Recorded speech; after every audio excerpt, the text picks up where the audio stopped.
मी doctor Vaijayanta Manish Vadnere. मी अमृत ज्यूसचा result हा स्वतःपासून सुरुवात केली मी अगोदर.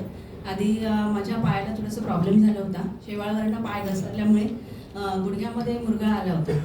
तर मी आधी स्वतः घेतलं आणि त्याच्यानंतरच मला 3 ते 4 महिन्यामध्ये मला खूप छान रिझल्ट आला आणि त्यानंतर मी माझ्या पेशंटला द्यायला सुरुवात केली. आणि मी जवळजवळ ज्या पेशंटला शुगर होता, इन्सुलिन चालू होते, अशाही पेशंटला मला छान रिझल्ट मिळालेले आहेत. आणि गॅपच्या पेशंटलाही बऱ्या प्रमाणात चांगला रिझल्ट मिळाला आहे. आणि माझे ज्या फ्रेंड आहेत की ज्यांना गर्भपिशवी जे आता मेनोपॉजमध्ये असतात लेडीज, तर बऱ्याच वेळेला काय होतं की ब्लिडिंग बऱ्याच प्रमाणात होतं आणि खूप दिवस ते ब्लिडिंग चालू राहतं आणि त्याच्यामुळे बराचसा विकनेस येतो त्यांना. तर अशा पेशंटला पण मी रिझल्ट घेतलेला आहे आणि खूप सुंदर असा रिझल्ट आहे. मी तर म्हणते प्रत्येकाने जेही त्यांचे रिलेटेड